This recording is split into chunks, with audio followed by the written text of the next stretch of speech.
Hola, bienvenidos a El Poder, la función social y el sistema, discreción diferencial, cuerpo, materia y poder.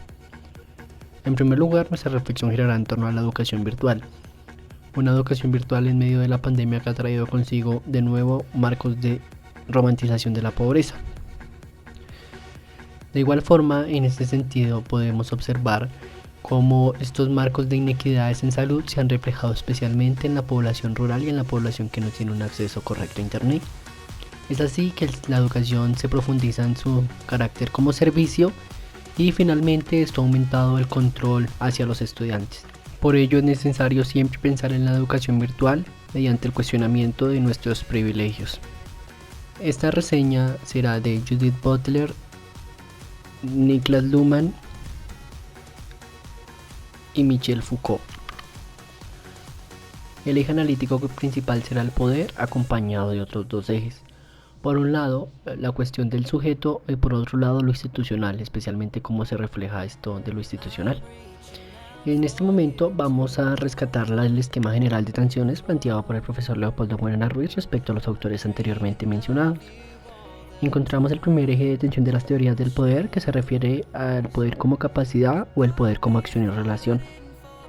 Por un lado, como capacidad, vemos cercano a los planteamientos de Luhmann, cuando nos habla de la capacidad colectiva y de la manera como la estructura social faculta a alguien para poder hacer algo. De igual forma, como acción o relación, encontramos a Foucault y a Butler, ya que el poder puede ser entendido como situación estratégica compleja o como la dinámica de las relaciones. El segundo eje de tensión gira en torno a la capacidad y a la fuerza y consenso.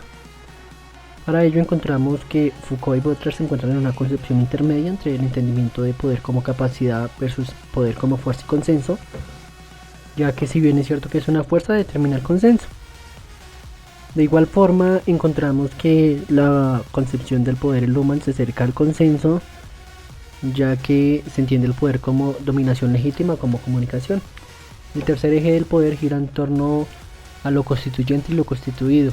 Por un lado, lo constituido encontramos a Luhmann, ya que el poder está en una realidad constituida, que es la base del poder constituyente.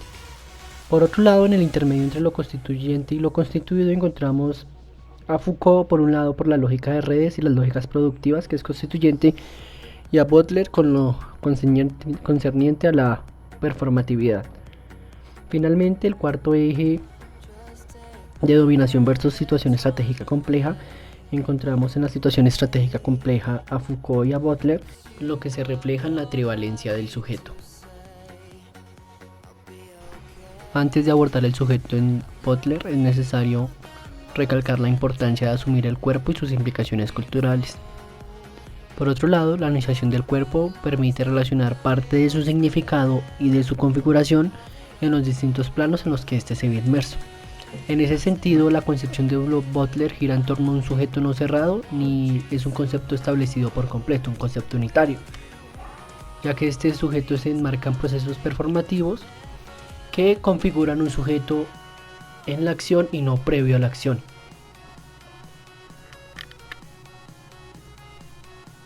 De igual forma, el sujeto está construido por conjuntos de reglas que hacen parte de todos estos procesos performativos que se mencionaron anteriormente.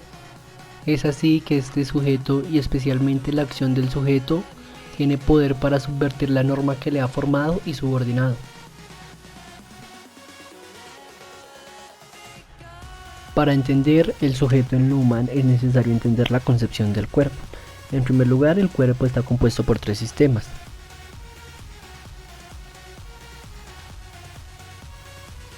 El primero, el sistema biológico del ser humano. Este funciona en virtud de las operaciones vitales, por lo que se refiere a los órganos y demás. El segundo, el sistema psíquico vinculado con el pensamiento y cómo el sujeto se relaciona consigo mismo. Este hace exactamente la subjetividad y el sujeto en ese sentido. Finalmente, el sistema social. En el sistema social no se evidencia ningún sujeto, sino el agente comunicador, por lo que el sujeto no es el que está integrado, sino el que se integra al sujeto es el agente o el oyente.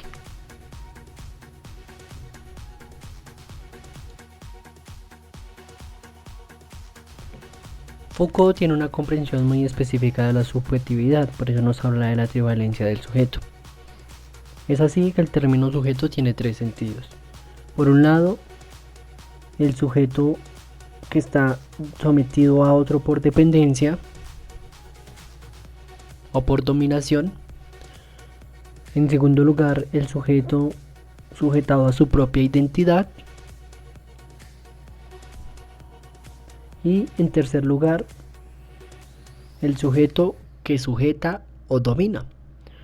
Bajo esa lógica, el sujeto está siempre dividido interno y externamente.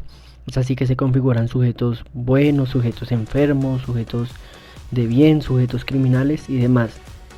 De igual forma se presentan prácticas de distribución en el sujeto, por lo que ya no se hace en los términos de lo normal y lo anormal, sino se parten dos formas de normalidad, lo masculino y lo femenino. Después de estas dos concepciones ya se consideraría lo anormal.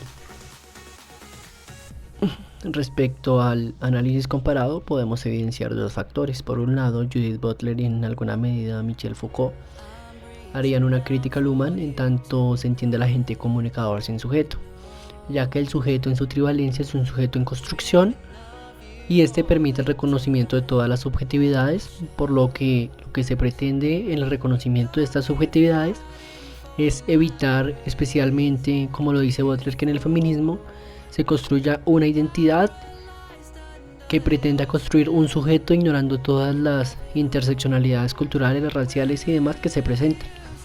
Es así que Butler respondería que el agente comunicador se puede entender sin subjetividad y el agente comunicador es distinto al sujeto, en tanto este se reconoce en el sistema social en su papel de comunicador y oyente, no en su papel de sujeto. Por otro lado, el siguiente eje de intención irá en torno al agente comunicador y el entendimiento del poder como comunicación, ya que Foucault diría que es necesario distinguir el poder y los procesos de comunicación por una serie de factores. En primer lugar, el comunicar se puede entender como cierta forma de actuar sobre otra persona o personas, pero eso no está completamente relacionado y no es una relación causal con que se esperen ciertos resultados en la esfera del poder. En segundo lugar, las relaciones de poder tienen una naturaleza específica más allá de que pasen o no por sistemas de comunicación. Luhmann le respondería a Foucault que el poder se entiende como comunicación guiada por códigos, ya que lo simbólico es aquello que a pesar de ser tan complicado de tener un nivel de complicación tan alto se puede manifestar en una forma simple. En ese sentido, los códigos binarios se atribuyen a cada cosa existente un ítem. Es así que se abren dos canales. Por un lado se presentan las alternativas sistémicas y por el otro lado las alternativas antisistémicas, que estas son las que tienen las influencias negativas. Es así que el poder funciona con un muy amplio margen.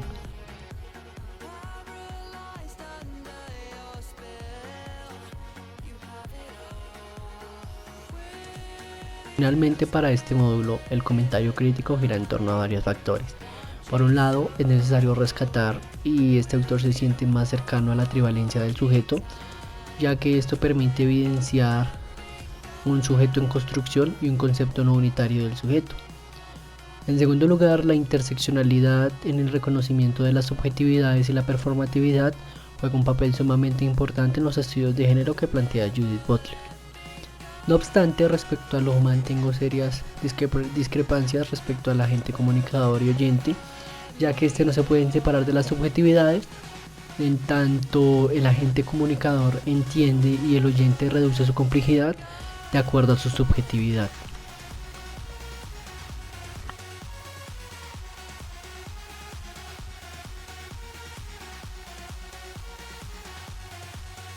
Por otro lado, para Judith Butler lo institucional se ve especialmente reflejado en la performatividad.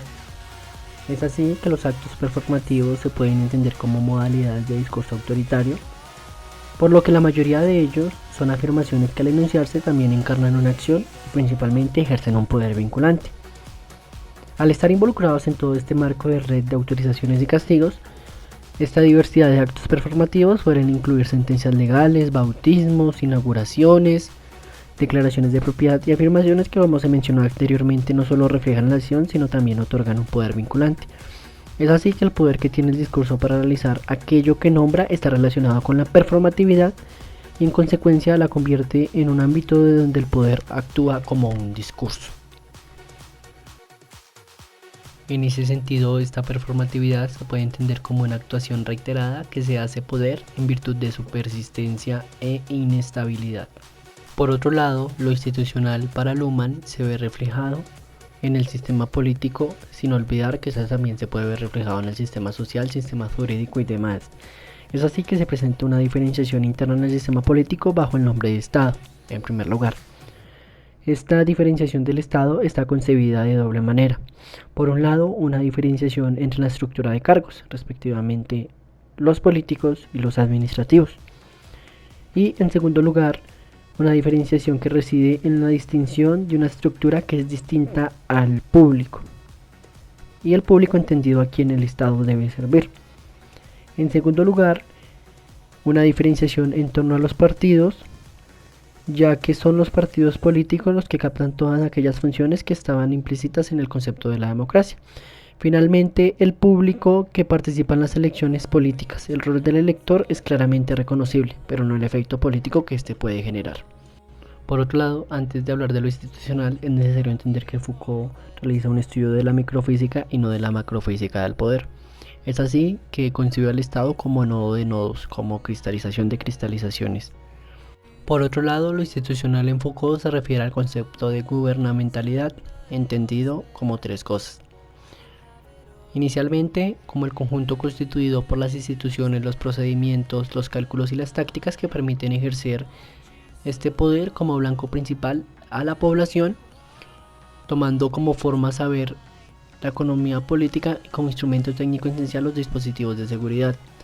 En segundo lugar, esta preeminencia del poder que se puede denominar el gobierno indujo al desarrollo de una serie de aparatos específicos de gobierno y por otro lado el desarrollo de una serie de saberes. Finalmente, este proceso institucional evoluciona en el cambio de estado de justicia de la Edad Media al estado administrativo en los siglos XV y XVI.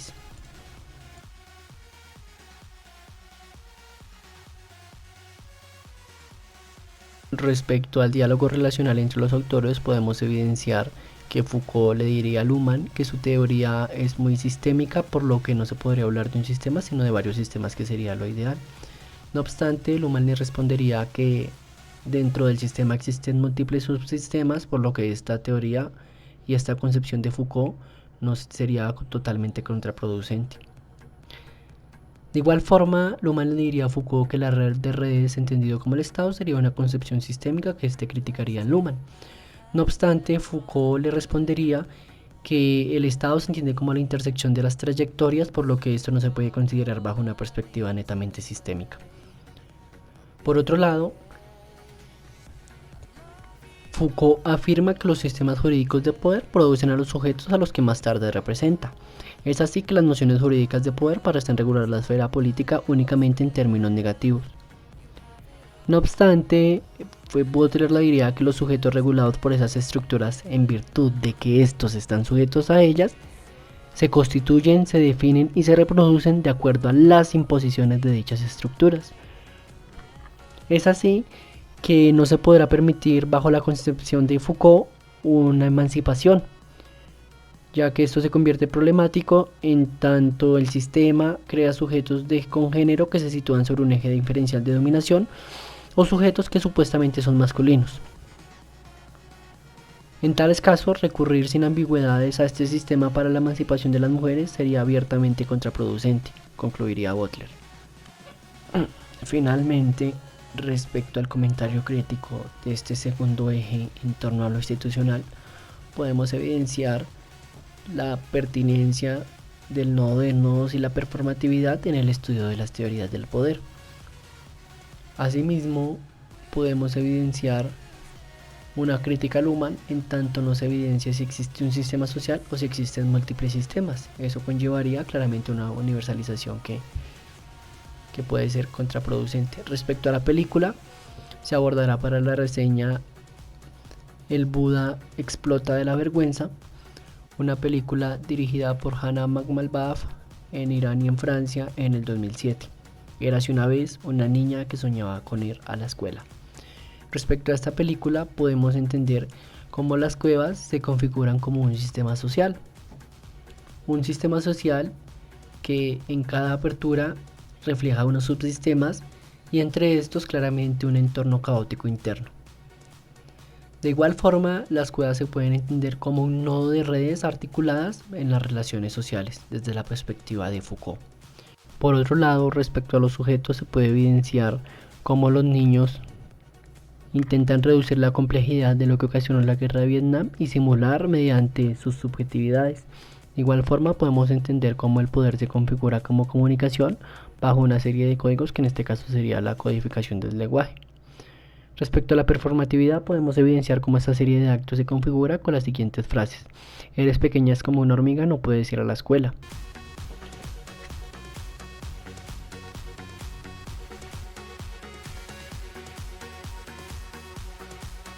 Por otro lado, se evidencia la reducción de la complejidad del entorno caótico tanto interno como externo por varios factores.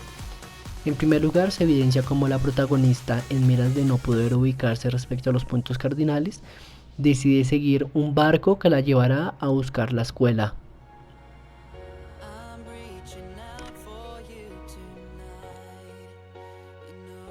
Por otro lado, se evidencia cómo se intenta reducir la complejidad al hacer una similitud entre los huevos y el precio que estos cuestan en el mercado. Finalmente, podemos evidenciar cómo no se logra la reducción de la complejidad cuando la protagonista pregunta ¿qué va a hacer con tanto dinero? No existe una forma de la reducción de la complejidad. Por otro lado, esto también se evidencia en el apedreamiento, ya que las jóvenes no quieren ser secuestradas por miedo a esto, por miedo a que las apedreen los que las tienen secuestradas.